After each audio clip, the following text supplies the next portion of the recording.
Բարև սիրելի հայրենակիցներ, եթերում կրկին քաղաքական խաչմերուկն է։ Այսօր օրը շաբաթ է, հունվարի 24-ն է եւ այսօրվա մեր հաղորդման մեջ հիմնականում քննարկելու ենք Դոնալդ Թրամփի գրառումը Հայաստանի եւ Ադրբեջանի վերաբերյալ ու նրա մասին, թե ինչու է Ջեյ Դի Վենսը այցելում Հայաստան։ Փաստացի Դոնալդ Թրամփը հաստատեց,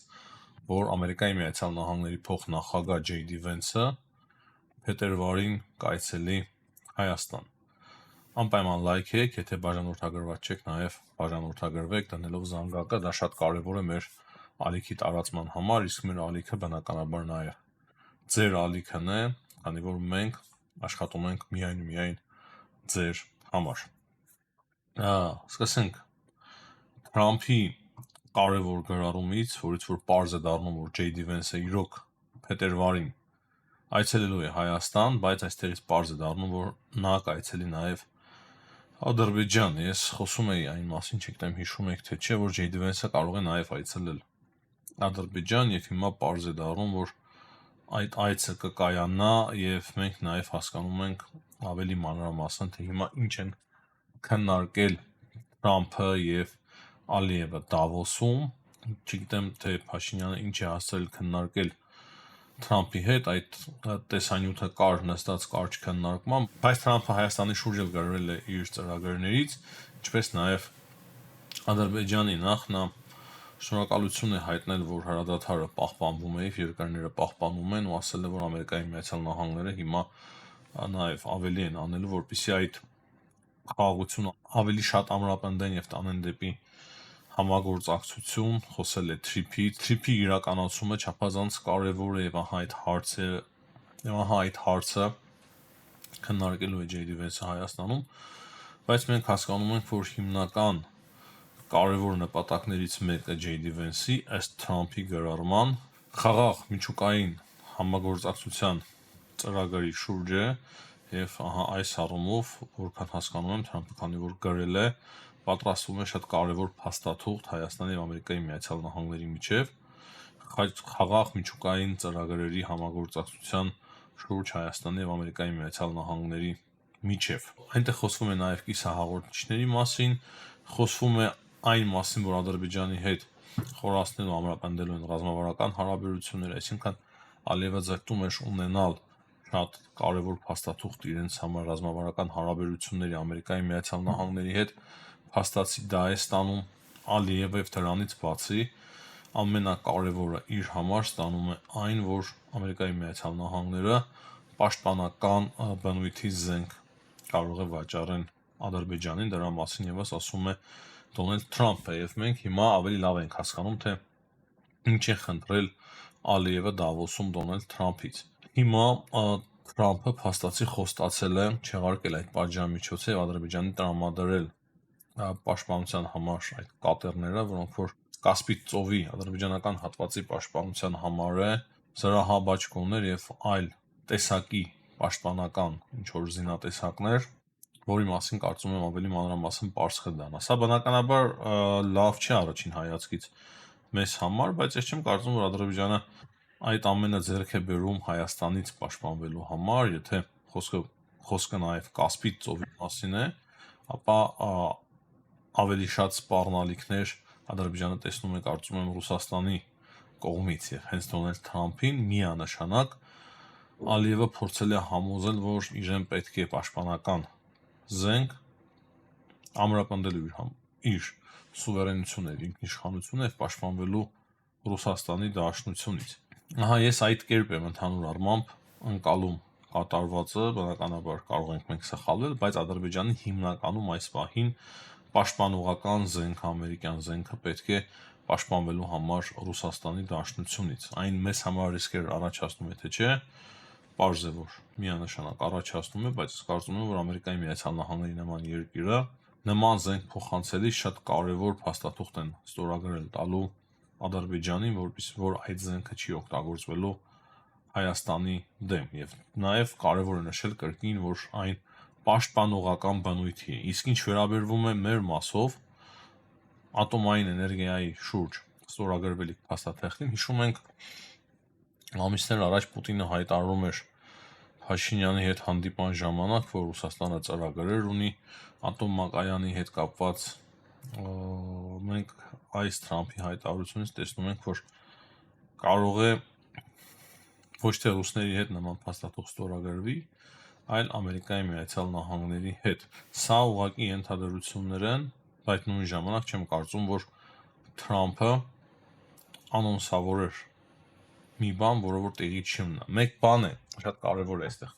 Մենք պարզաբանում, մեկ բան է, Թրամփը հայտարարում է հիմա հարված կհասցնենք Իրանին, հիմա այսպես կանենք Վենեսուելայի նկատմամբ, այնպես կանենք Գրենլանդիայի նկատմամբ կամ Ուկրաինայի մասով հայտարարում է, հետո փոխում է իր հայտարարությունների ոճը։ Իսկ մեկ այլ բան է, որ անոնսավորում են կոնկրետ այց եւ կոնկրետ թե ինչ հարցեր են քննարկվելու, ինչ հարցերի շուրջ փաստաթղթեր են ստորագրվելու։ Ես կարծում եմ, որ այս առումով հետընթաց չի լինի Թրամփի խոսքերից, բայց նույն ժամանակ գրեթե համոզված եմ, որ կան բազմաթիվ մանրուքներ եւ բազմաթիվ կետեր, որոնց որ մենք ծանոթ չենք։ Ադրբեջանն էլ հիմա փորձելու է այդ կիսահաղորդիչների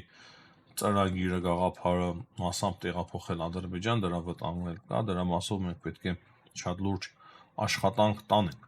Ընդհանուր առմամբ իմ եզրահանգումը այն է, որ Դոնալդ Թրամփը ընդամենը 2-3 օր առաջ երբ որ ասում էր, որ դա Պուտինի տարածք է,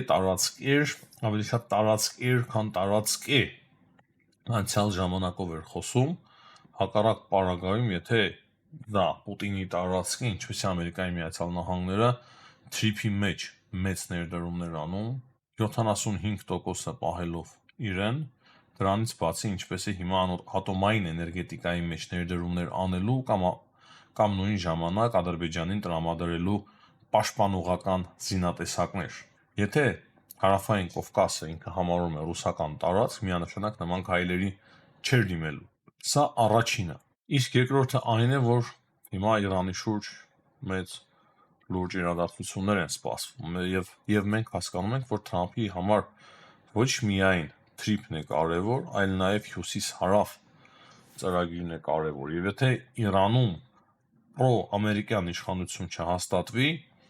Թրամփը ես կարծում եմ, որ իր ծրագիրը կհամարի ձախողված, նույնիսկ թրիփի մասով այն կլինի ոչ այդքան արդյունավետ։ Դրա համար ամենայն հավանականությամբ Թրամփը փորձելու է լուծել հիմա նաև Իրանի հարցը։ Հիմա Իրանի իշխանությունները ամեն գնով կփորձեն գնալ պայմանավորվածությունների, թե չեն փորձի, դա այլ հարց է։ Մենք այս հարցն էլ կքննարկենք, սակայն կարևոր է այստեղ նշել, որ այդ կատաղի հայտարարությունները Սոլովյովի, Դուգինի կամ նույն Լավրովի մեզ ցույց են տալիս, թե ինչքան ցավոտ է այս ամենին վերաբերվում Ռուսաստանի Դաշնությունը, եւ ես չեմ կարծում, որ հիմա Ռուսաստանի Դաշնությունը մեծ հնարավորություններ ունի Հայաստանում ինչ-որ գործողություններ ծավալելու։ Չէ, փորձում են իրենց եկեղեցու մեջ թաքնված գործակալների միջոցով կամ քաղաքական դաշտում թաքնված գործակալիկների միջոցով ինչ-որ բաներ փոխեն Հայաստանում, մեծ գումարներ են ներդնում Հայաստան, բայց մեզ համար շատ կարևոր է, որ Ամերիկայի Միացյալ Նահանգները շատ հաստատակամ են գալիս Հայաստան, ինչպես նաև Ադրբեջան, Հարավային Կովկաս, այ Վրաստանի մասով մի փոքր մտահոգություններ ունեմ, նաև Վրաստանին մենք պետք է օգնենք անպայման Հայաստանի իշխանությունները եւ Ադրբեջանի իշխանությունները պետք է օգնեն Վրաստանին, Թրամփը մի տեսակ անտեսում է Վրաստանը, ինչը բնականաբար շատ վատ է մեզ համար, եւ պետք է ամեն ինչ անել, որպեսզի Վրաստանը չանտեսվի Ամերիկայի Միացյալ Նահանգների կողմից։ Հակառակ պարագայում այն ինչ իրականացնելու է Ամերիկայի Միացյալ Նահանգները մեր տարածաշրջանում, դա թերի է լինելու, նորմալ եւ լիարժեք երբեք չի կարող լինել առանց Վրաստանի։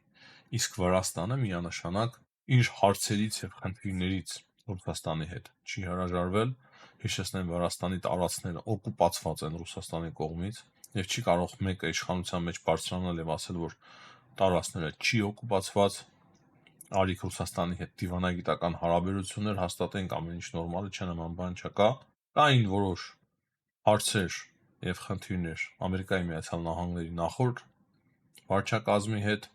այդպիսի խնդիրներ ուներ նաեւ Ադրբեջանը, հիշում եք, իսկ հիմա ես կարծում եմ, որ ամեն ինչ կարող է շատ արագ կարգավորվել, եթե Ամերիկայի Միացյալ Նահանգները ուզենան։ Հիմնականում այսքանը։ Սիրելի հայրենակիցներ, ահա այս հարցի շուրջ։ Մի քանի բառով խոսենք նաև Ուկրաինայից, գիտեք, Հիմա Ռուսաստանի, Ամերիկայի Միացյալ Նահանգների եւ Ուկրաինայի միջև բանակցություններ են ընթանում եւ այդ բանակցությունների արդյունքները դեռևս պարզ չեն, այսօր ավելի պարզ կդառնան, բայց կան որոշ տեղեկություններ, չեմ կարող հաստատել կամ հերքել, որ այդ բանակցությունները այնուամենայնիվ ձախողվել են, բայց տեսնենք, կրկնեմ, սա խիստ նախնական է։ Ամերիկայի Միացյալ Նահանգները խոսք կար եւ հատկապես իտալական պարբերականներից մեկը գրում էր այն մասին, որ Ամերիկայի Միացյալ Նահանգները առաջարկում է Ուկրաինային մեծ տնտեսական ներդրումներ երկրի վերականգնում, բայց դրա դիմաց Դոնբասը պետք է զիջի Ուկրաինան, Ռուսաստանին ու ներդրումներից եւ երկրի վերականգնումից բացի նաեւ անվտանգային երաշխիքները խոստանալու Ամերիկայի Միացյալ Նահանգները փաստաթղթով Ուկրաինային։ Այդ մասով փաստացի հայտարարությամբ է հանդես եկել նաեւ Դիմիտրի Պեսկովը, ասելով, որ Ուկրաինայի զինուժը պետք է լքի Դոնբասը,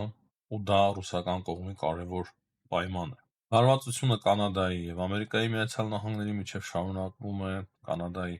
վարչապետը նոր հայտարարություններով է հանդես եկել, որ իրենք չեն ցանկանում դառնալ Ամերիկայի Միացյալ Նահանգների մաս, իրենք հպարտ են, որ կանադացիներ են միշտ համագործակցել են եւ լավ համագործակցություն են ունեցել Ամերիկայի Միացյալ Նահանգների հետ, այսինքն այդ լարվածությունը Եվրոպա, Կանադա, Ամերիկայի Միացյալ Նահանգներ պահպանվում է, բայց կարծես մի փոքր նվազման տենդենսով, իսկ ինչ վերաբերվում է Իրանին, կան տեղեկություններ, որ Ամերիկայի Միացյալ Նահանգները օրեցօր ավելի շատ զենք են տեղափոխում Մերձավոր Արևելք, ավիակիրներ, եւ այնտեղ ինչ որ բաներ կարող է շատ շուտ արագ տեղի ունենան։ Երեք Իրանի արտգործնախարարը հաստատել է, որ 3000-ից ավել մարդ է զոհվել Իրանում այս օրերի ընթացքում, իսկ Իսրայելից կան որոշ տեղեկություններ, որ պատրաստ է արդեն Ամերիկայի Միացյալ Նահանգները հարված հասցնել Իրանին։ Այդ որոշումը գրեթե կայացված է։ Շատ մոտ է Ամերիկայի Միացյալ Նահանգները տվյալ որոշման վերջնական կայացման համար։ Գիշերը Իսրայելը իր օդը փակում էր, բացում էր, կային տեղեկություններ, որ դա պայմանավորված է Իրանի վրա հարձակումով, բայց ինչպես տեսնում ենք, այս պահի դրությամբ դեռևս ամեն ինչ խաղաղ է։ Կան նաև տվյալներ, որ Իսրայելի զինուժը եւս արդեն պատրաստ է Իրանին հարված հասցնելու։ Որոշ տեղեկություններ ունենք նաև Կուբայի շուրջ տեղի ունեցողից Պոլիտիկոն գրել է, որ Թրամփի վարչակազմը քննարկում է նավթային բլոկադայի մեջ խեղդել Կուբան եւ այդ ծրագրի հիմնական առաջ տանողը Ամերիկայի Միացյալ Նահանգների պետքարտուղար Մարկո Ռուբիոն է։ Ինքն էլ իմիջիայլոց կուբացի է։ Նրա համար իր համար չափազանց կարևոր է, որպեսզի Կուբայում եւս տեղի ունենա իշխանափոխություն։ Եվ այդ քայլին Ամերիկայի Միացյալ Նահանգները իհարկե շատ վաղուց չի դիմել։ Ճիշտ է, անհաջող փորձեր ունեցել է նախկինում, բայց բավական երկար է նման փորձերի Ամերիկայի Միացյալ Նահանգները չէր դիմել։ Այսքանը սիրելի հայրենակիցներ, այս պահի դրությամբ հաջողություն եմ մաղթում բոլորին, ցտեսություն, կհանդիպենք։